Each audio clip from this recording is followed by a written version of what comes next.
Então, retomando aqui, vou projetar o texto, né?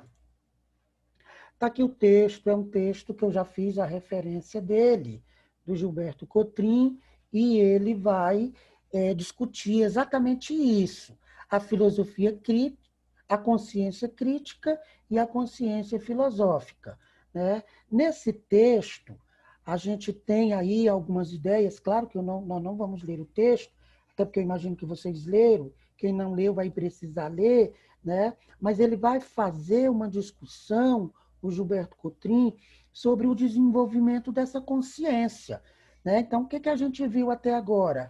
A consciência mítica que antecede a consciência filosófica. Tá bem, professor. E como é que se desenvolve essa consciência crítica ou essa consciência filosófica, como a gente chama, né? Então, o texto vai ajudar a gente a entender um pouco sobre essa questão da consciência. Então, ele traz aí como tópico o desenvolvimento da consciência, o ser humano como um sistema aberto. Então, a consciência é essa abertura que o indivíduo tem, né, para se apropriar do conhecimento. Então, a consciência é a clareza que a gente tem das coisas. Então, nos primeiros capítulos dessa unidade, estudamos dois aspectos fundamentais, características da existência humana, da convivência social. Na verdade, não estudamos, né, mas a gente vai estudar na disciplina de antropologia. Mas o que eu quero dizer é que passemos agora a outro aspecto mais ligado à esfera do saber, propriamente dito, a consciência. Então, nós estamos falando de conhecimento, né? E o conhecimento, o saber, ele é dado, né, aí, apropriado a partir da consciência, né? Então, a gente vai considerar a consciência como um sistema aberto, quando a gente abre, né, as possibilidades de conhecer as coisas, né? É, e aí depois a gente tem aqui uma questão que eu marquei, talvez nada caracterize melhor o ser humano do que a consciência da existência, a consciência de ser humano. Os outros animais não têm consciência, mas o ser humano tem consciência da sua existência, né? Então, por isso, os biólogos classificam o homem como um homem sapiens sapiens. Quer dizer, ele sabe que sabe. Então, sapiens, sabedoria. Então, hoje, nós somos considerados, devido a essa consciência que nós temos da nossa existência, a gente é o homem sapiens sapiens, que é o homem que sabe, né?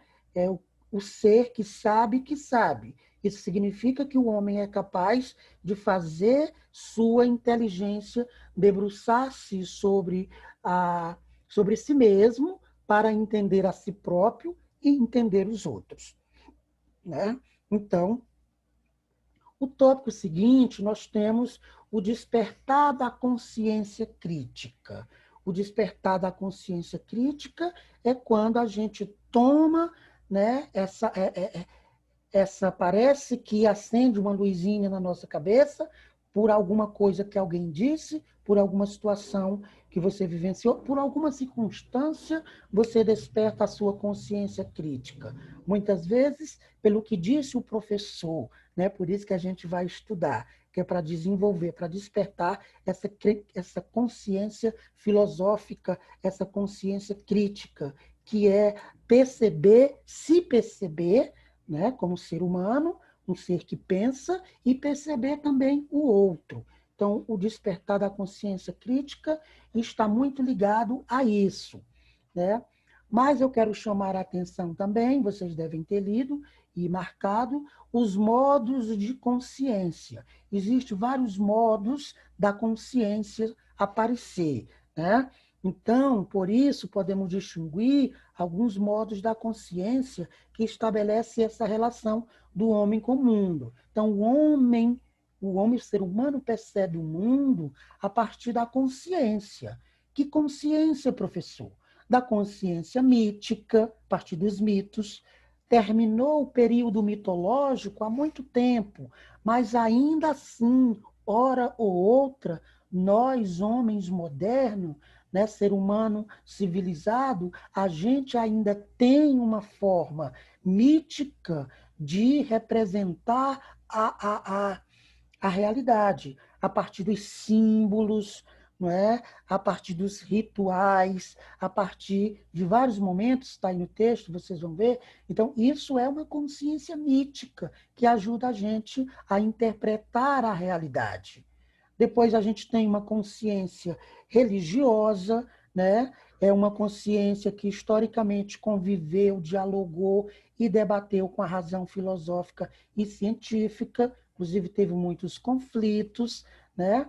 E sua diferença em relação a esses saberes está na crença em verdades reveladas por Deus, e a filosofia tem crenças reveladas pela razão, e a ciência tem crenças reveladas pela realidade concreta, pela pesquisa, pelos fatos tais como eles são. Então, mais a consciência religiosa, que hora ou outra, né, se embaraça aí com a consciência científica e filosófica, é também uma forma da gente representar a realidade. Porque todos nós cremos em alguma coisa após a morte, de onde estamos vindo, qual é nosso papel aqui. A gente se agarra em alguma força sobrenatural, vamos dizer assim. Isso é a consciência religiosa, né? Depois nós temos uma consciência intuitiva, que é muito ligada à questão do ensaio. A intuição é uma forma de consciência que pode ser apontada como um saber imediato, ou seja, que ocorre como um insight, né? Insight aí é um termo em inglês que designa a compreensão repentina de um problema ou uma situação. Então, a consciência intuitiva, o ser humano é dotado também dessa intuição intelectual. Quando a gente estuda muito, quando a gente tem sensibilidade para as coisas, a gente tem mais capacidade de intuir, de imaginar, de criar possibilidades de resolução das coisas. E depois nós temos a consciência racional, que é essa mais puramente filosófica mesmo, né? É uma consciência que representa o real a partir de um pensamento, de ideias, da racionalidade propriamente dita, certo? Então, esses são os modos de consciência. Depois, avançando no texto, nós temos aí o senso comum. O senso comum é uma forma de pensar que não é científico. Senso comum, ou conhecimento empírico, como a gente chama, é o saber das opiniões. O senso comum é esse conhecimento do dia a dia, do ouvir dizer, meus pais faziam assim, chá de boldo é bom para o estômago, né? Então, essas superstições, esses saberes populares, esses saberes das opiniões, é também um tipo de conhecimento que desenvolve em nós uma consciência sobre a realidade. Embora seja uma consciência ingênua, né, que não tem verdades, mas é o que a gente vai chamar de senso comum. O senso comum é esse conhecimento que não foi apurado do ponto de vista científico, nem foi racionalizado do ponto de vista filosófico, nem tem uma explicação divina, né, a partir dessa reflexão mais religiosa, mas esse conhecimento do ouvir dizer, do que me disseram que era assim, das opiniões, né, com senso comum, porque é comum entre as pessoas, entre todo mundo, né? Então, a gente tem aí essa ideia do senso comum, que é o saber das opiniões, que também influencia na nossa forma de pensar, né? Uma outra questão que influencia na nossa forma de pensar é o que a gente vai chamar de ideologia. Aí a gente vai aprofundar bastante quando a gente vai estudando a educação. Mas a ideologia é essa disseminação dos interesses. A ideologia pode ser considerada como um conjunto de ideias, principalmente pertencente a um grupo político, né, a um movimento social, a um grupo social, muito ligado a essa questão política, porque é um grupo de ideias, não é, que determinado governo, determinado estado, determinado grupo político, empresarial, enfim, constrói ideias e dissemina essas ideias, né, para garantir os seus interesses, ou seja, fazer as pessoas acreditarem em alguma coisa. Por exemplo, a Rede Globo. A Rede Globo é um instrumento ideológico. Ela dissemina várias ideias sobre várias coisas. Então, quando há essa disseminação de interesses, é o que a gente chama de ideologia. E muita gente que não tem uma consciência crítica da realidade se deixa influenciar facilmente pelo que diz a Globo, pelo que diz o governo tal, pelo que diz o governo B, o governo C, entendeu? É muito nesse sentido, para controlar as pessoas a partir da disseminação dessas ideias, né? Então, a gente tem aqui até um esqueminha que muito bem representa a ideologia, né? Ideologia entendida como disseminação da realidade. É caracterizada pela anterioridade, que predetermina o pensamento e as ações dos indivíduos. Quer dizer, que é anterior a você e vai, de certa forma, predeterminar. Não determina se você for um sujeito crítico, mas se você for um sujeito alienado, ela vai determinar a sua forma de pensar e como você vai agir na sociedade. Também é caracterizado pela generalização, porque ela generaliza, ela chega para todo mundo, né, que universaliza a forma de pensar e a forma de agir das pessoas. Ela é caracterizada pela lacuna, essa lacuna é exatamente a falta de formação, a falta de conhecimento que você tem, e aí ela é uma lacuna que silencia. Se você não tem conhecimento sobre alguma coisa, alguém te diz como é, e você tende a se calar, porque você não tem fundamentos para questionar. E isso tudo vai formar o seu pensamento e a sua ação. E aí aqui vai estar falando um pouco mais sobre isso, e eu tenho um outro gráficozinho à frente, tem uma imagem aí que vocês podem ver até a interpretação, é uma imagem do Cândido Portinari, que se chama Retirante, e faz um comentário aí. Então, a crítica à ideologia, né? A crítica à ideologia parte de um estranhamento. Quando a gente, epa, que negócio é esse? Esse estranhamento extinga desnaturalização, quer dizer, estranhar as coisas, não achar natural, fazer relativização, de, ó, depende, é relativo. Isso não pode ser necessariamente assim, né?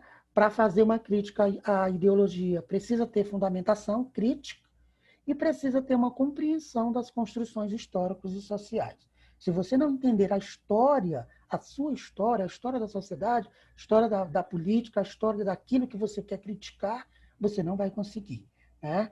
Então, as pessoas que não desenvolvem uma crítica à ideologia, que se conformam com tudo que está estabelecido, padronizado e tal, é o que a gente vai chamar de pessoas alienadas. Então, alienação, ideologia e razão.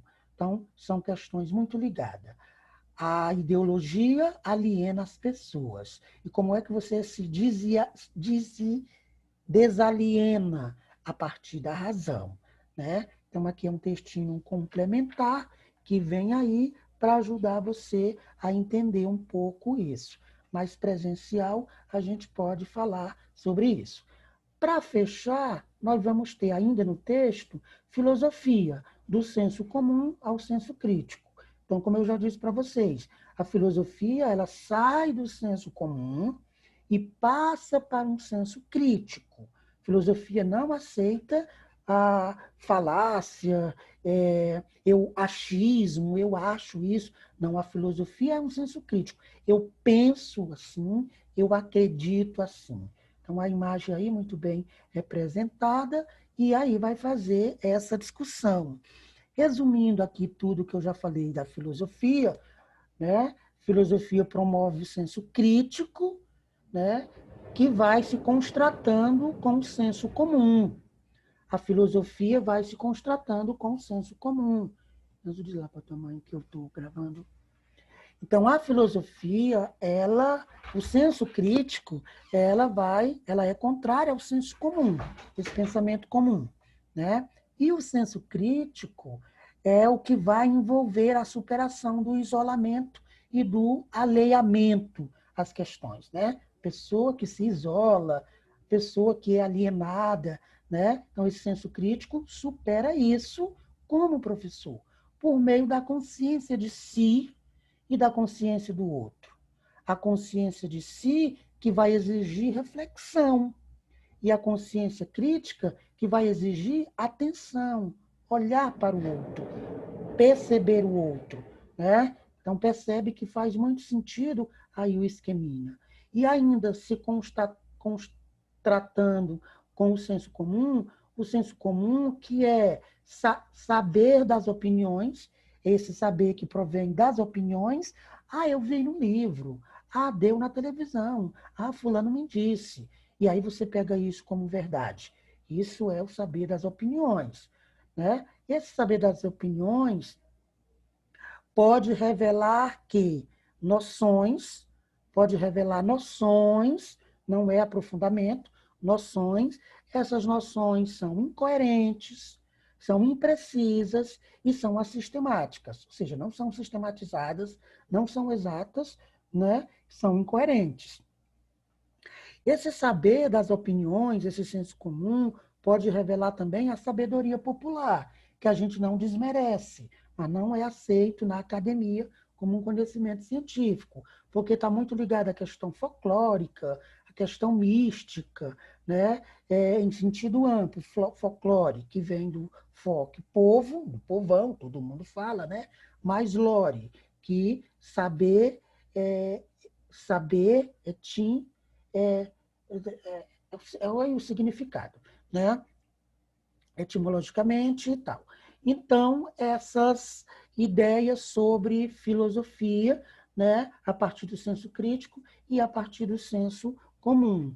E, por último, o texto vai fazer uma extensão do conhecimento filosófico, falando mais coisas aí sobre o conhecimento filosófico, para a gente aprofundar, fazendo essa distinção entre esse tipo de conhecimento. Então, aqui é um pouco mais sobre o conhecimento filosófico, cabe, né, a leitura do material. E aí, esse material do Cotrim, ele sempre traz no final os principais tópicos: ser humano e consciência, consciência crítica, senso comum, filosofia, filosofia, especialização do conhecimento e ideologia. É sempre bom, no final de cada capítulo, aparecer esse material, você fazer essa leitura desses conceitos é, e aprofundar neles, né? Então, gente, aí está, né, o material do Cotrim, que eu falei para vocês, e agora eu quero apresentar para vocês uma atividade, né, que vocês irão apoiar, um mapa conceitual. Um mapa conceitual, professor? Sim, um mapa conceitual. O que é um mapa conceitual, professor? É uma ferramenta que permite organizar e representar graficamente, através de um esquema, o conhecimento. Esse tipo de mapas ele surgiu na década de 60, com as teorias sobre a psicologia da aprendizagem, proposta por um autor chamado David Alsube. O mapa conceitual ele visa apresentar relações entre conceitos através de proposição.